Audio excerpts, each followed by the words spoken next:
I just left Waterbury, Connecticut, and I'm going through the small towns, Wolcott, Bristol, to take the back roads back towards New Britain.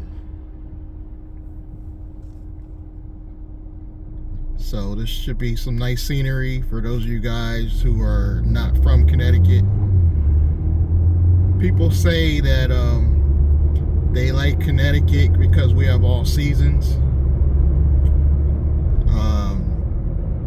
There's a misconception that everybody is middle class or rich in Connecticut.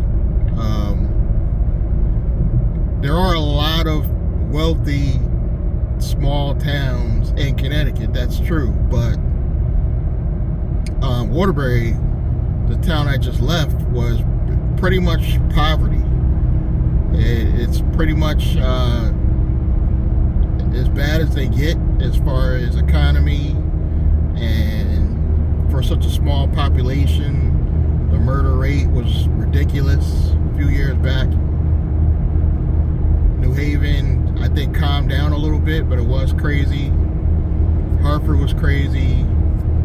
I spent a lot of years in Bridgeport. I'm pretty sure there are some deaths in Bridgeport, but I believe it calmed down a little bit. But yeah, it's this big misconception that every town in Connecticut is wealthy. I think that's why a lot of people from New York State, when they're trying to get away, they tend to gravitate towards Connecticut. For one, it's really close. It's in the tri-state, so we're very close to Massachusetts, New York City, New York State. So I think that's why I've actually witnessed personally myself, like stars in Norwalk, Stamford, all over Connecticut, because I think they're trying to, I guess they think Connecticut's small enough where it's a lot safer than New York State, which is probably true. I mean, if I was in the tri-state and I was trying to hide, I probably would come to Connecticut. I just happen to grew up here. Even though most of my family is in South and North Carolina, I just happen to was born here in Connecticut, but by chance I wasn't born down south because they brought me up this way. But I probably would have much rather been born down south, personally. That's just my personal feelings.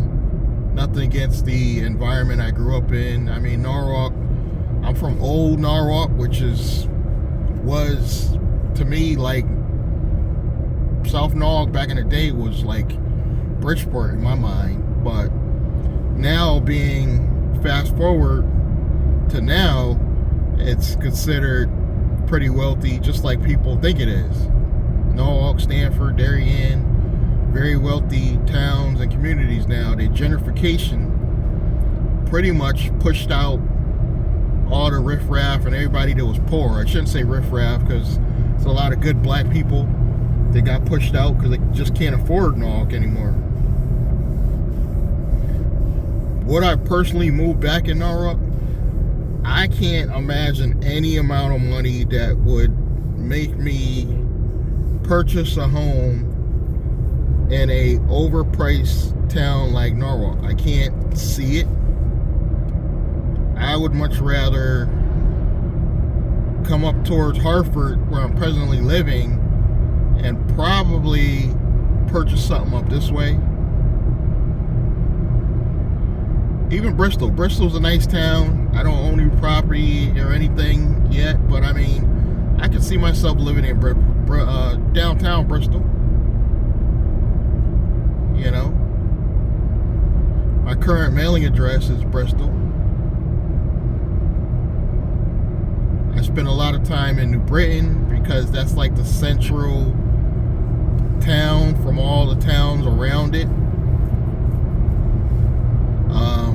Airport wise, I spent a lot of time going to Bradley Airport. It's actually, a lot of people assume that Bradley Airport is in Hartford. It's not technically in Hartford.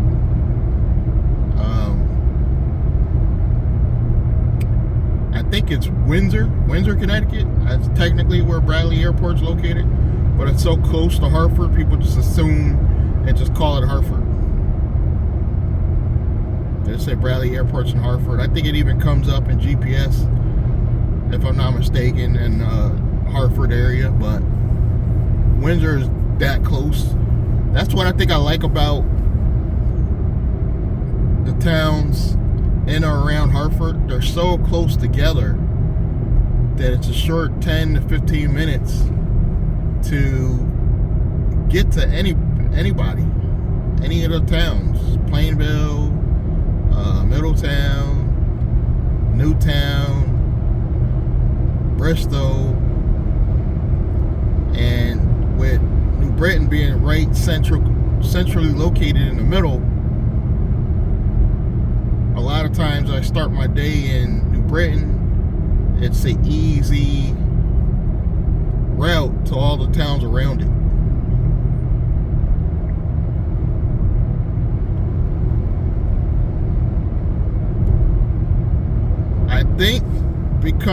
I think it was the best decision I've ever made coming back to driving Uber and Lyft. I'll tell you why. I do have an online business, aka Affiliate Marketing Corporation, that I dubbed a holding company because it's going to own future businesses and assets in the future. But I think it was a good decision because my online business, my online affiliate business, together with driving Uber and Lyft, gives me enough income to now put away extra money, where before I was had just enough, I would say, just to make it, and I wasn't happy with just making it. Your goal should be to make enough money that you can pay down debts and slowly start building a emergency fund. So I think it was a good decision to go back to driving part-time Uber and Lyft, but I still stand on that I would not do this full-time ever again, meaning 8 hours a day. Most Uber drivers, I would say, are probably, well, I won't say most, I would say probably most are part-time, but there's a large number of full-time Uber and Lyft drivers that can't even afford the wear and tear in their car. Some people even sleep in their car. I've heard stories about drivers in New York that literally sleep in their cars because they can't afford to maintain their vehicle with also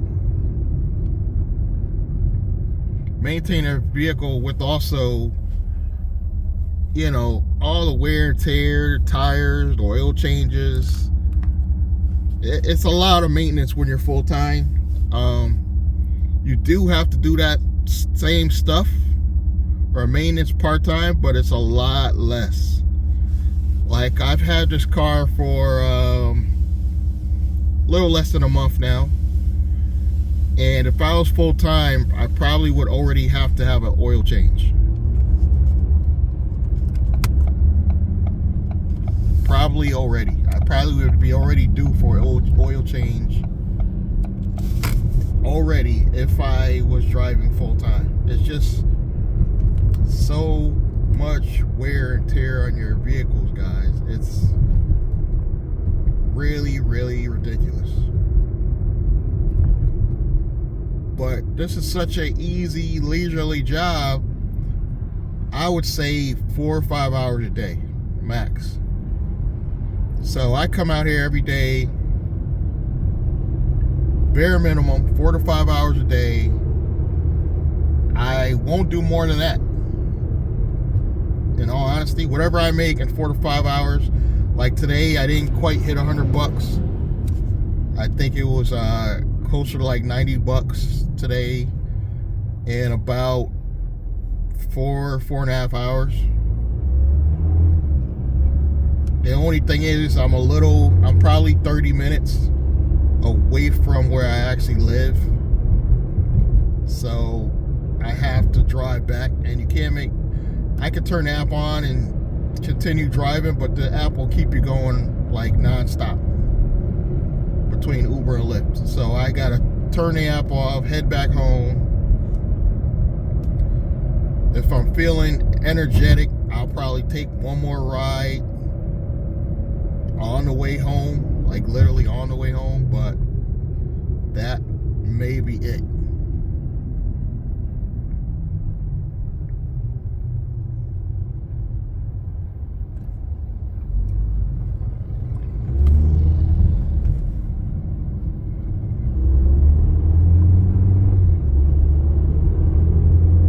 This is Bristol. Nice quiet little town. Oh, this is new. They put another stop sign here. Wow. I wasn't over here in a minute. I will say they cleaned this street up. They did all these new roads right here. All brand new. Looks nice. For the most part, they keep it clean. I was under the impression that, honestly, that Bristol was a fun-loving, quiet town, but I picked up some lady doing Uber, and she told me differently. She was like, she damn near got raped, and she tried to tell me the police did nothing. She tried to tell me the police department is corrupt. I don't know whether or not that's true. This is allegedly, I don't want to make any false claims, but that's what this lady told me. In fairness, she seemed a little bit, not all there. Just my personal opinion. See, I can see they're about to do this one. They're about to redo this street here,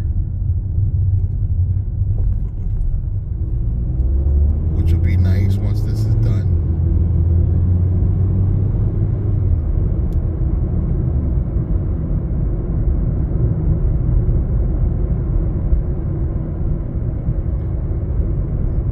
Really enjoyed my time today. I'm actually done driving, but I'm actually usually that's a good sign that I'm in a good mood, because I'll try to do a video after a full day of driving. That usually means I had a decent day. Usually.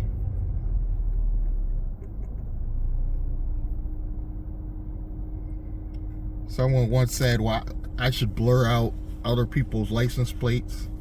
Listen, guys, that's public.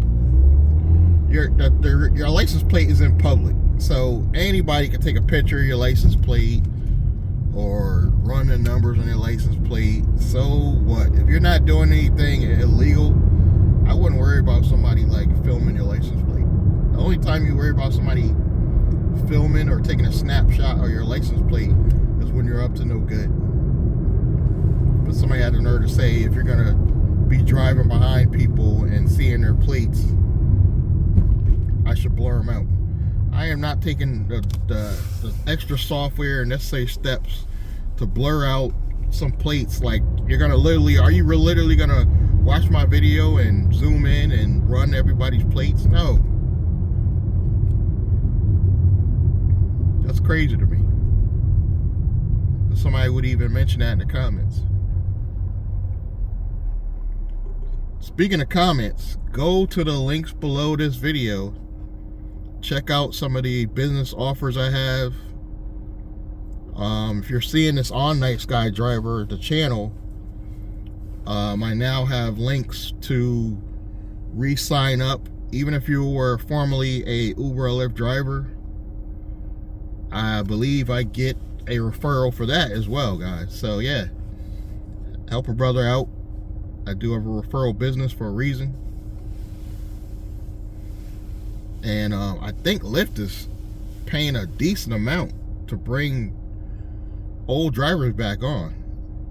So you might want to, if you're seeing this on the Nice Guy Driver channel, that might be the only one that I'll put the Uber and Lyft links. But I should, no matter what channel you see this on, I should have links for some business opportunities, as well as some credit you can acquire.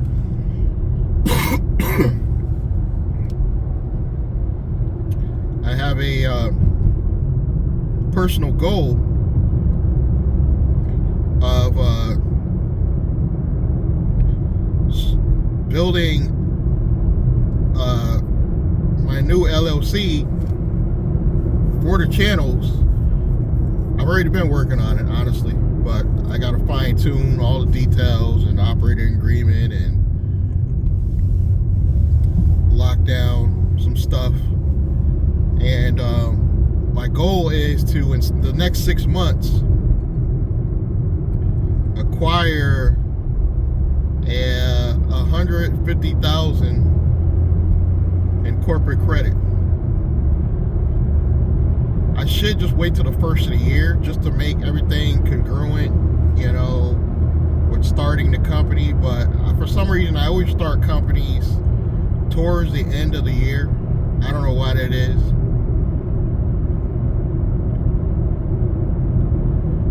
And if you're an Uber driver and you don't have an LLC and set up your business as an actual business, I should have links below the video for a strategy session. I charge one time $47. We get on the phone and we discuss how you could position yourself to get loans and grants simply by putting your Uber and Lyft money in a structured LLC, a real business. And stop referring to yourself as a Uber and Lyft driver. Once that's done, you will be a business owner. You're kind of not a business owner, or you kind of are a business owner, but not with the perks. You're an independent contractor, but you're not going to get the perks of being a business owner until you incorporate, either with an LLC or a traditional corporation. Doesn't matter what tax selection you take, SC, partnership. I would love to see 2 Uber drivers start a partnership LLC. Both drivers put their funds in one LLC, because you'll qualify for more corporate loans faster, because you'll have 2 incomes going into the bank. So I would love to see that happen.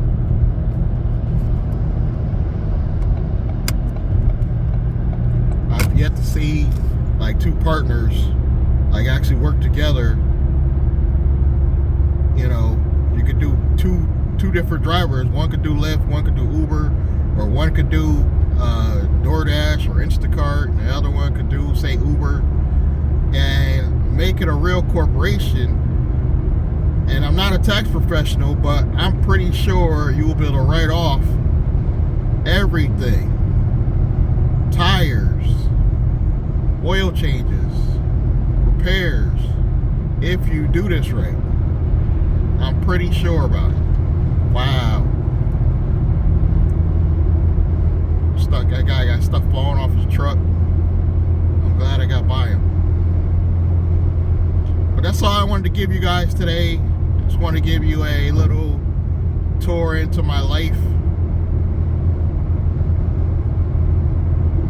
I'm probably going to end my day in Britain and then head home for the day. I really hope you guys have a productive week, productive day, productive week, productive month. Winter is coming. We cannot let the recession stop us from getting this money. Thank you guys for your continued support. Subscribe, like, comment, and I'm going to catch you guys in the next one. Thank you.